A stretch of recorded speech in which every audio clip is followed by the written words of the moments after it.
Bonjour Patrice. Bonjour Thierry, bonjour à tous. Cette coiffure, ça fait rêver. Alors, des événements graves, il faut en parler ou pas? Oui, ce qu'on va faire, c'est qu'on va faire un petit qui a dit quoi. C'est vendredi et c'est l'actu vue à travers les déclarations des uns et des autres dans les journaux. Alors, qui a dit? Lorsqu'il y a des événements graves, il est du rôle du gouvernement d'en informer les Français. On ne peut pas leur cacher la vérité. C'est un politique. Monsieur Cazeneuve. Bien joué. C'est M. Cazeneuve. Disant cela, d'ailleurs, il rompt avec une tradition française, qui est celle du silence, sur les affaires de terrorisme et de sécurité. Alors Bernard Cazeneuve s'exprime aussi dans un contexte particulier, puisqu'on apprend qu'un attentat contre une base militaire a été déjoué. Il n'est pas mal question de terrorisme ce matin à la une des quotidiens.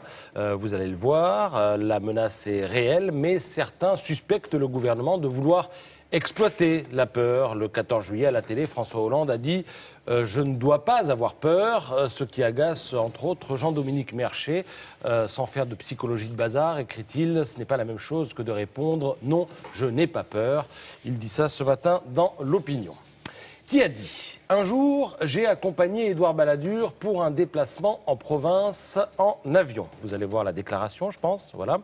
À un moment, il demande à lire les journaux, on les lui apporte, et là, il enfile des gants pour ne pas se tacher les mains. Aussitôt descendu de l'avion, j'ai appelé mon bras droit et je lui ai dit « Il ne sera jamais président ». Alors, c'est un homme politique.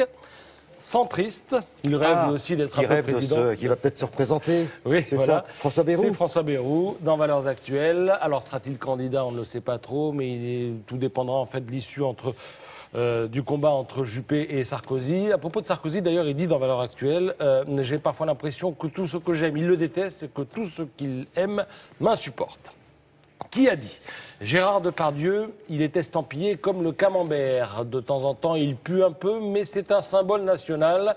Quand il envoie du pâté, tu discutes plus. Alors, c'est un chanteur et acteur.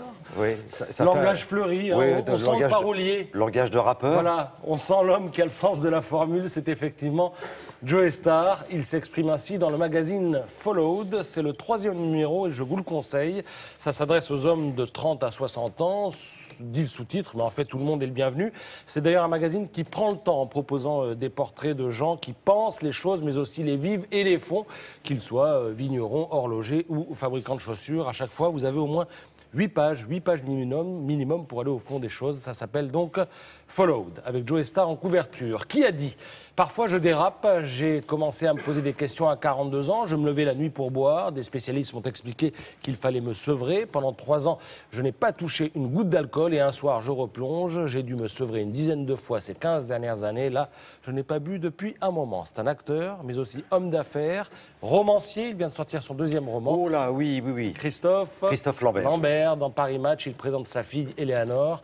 Il sera à l'affiche du prochain film de Claude Lelouch, 1+1, et d'une comédie des frères Cohen. Il le dit dans Match, on ne dit pas non au Cohen comme on ne refuse pas un Lelouch. Enfin, pour terminer, qui a dit quand les sunlights s'éteignent, vous êtes qui?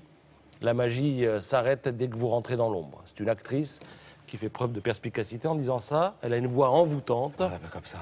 Mais elle parle comme ça. C'est Fanny Ardant. Elle interprétera Cassandre mercredi prochain à Avignon. L'interview qu'elle accorde à l'Express est riche. Elle y évoque sa voix si particulière. Elle dit au temps de mes premières auditions, j'ai souvent été renvoyée à cause de mon accent. Quel accent, dit-elle? Je ne voyais pas ce dont on parlait. Voilà, elle raconte aussi qu'elle crie parfois dans la rue. Ça fait rire les petits-enfants. Les gens sont un petit peu surpris. Elle adore crier. C'est jubilatoire, dit-elle.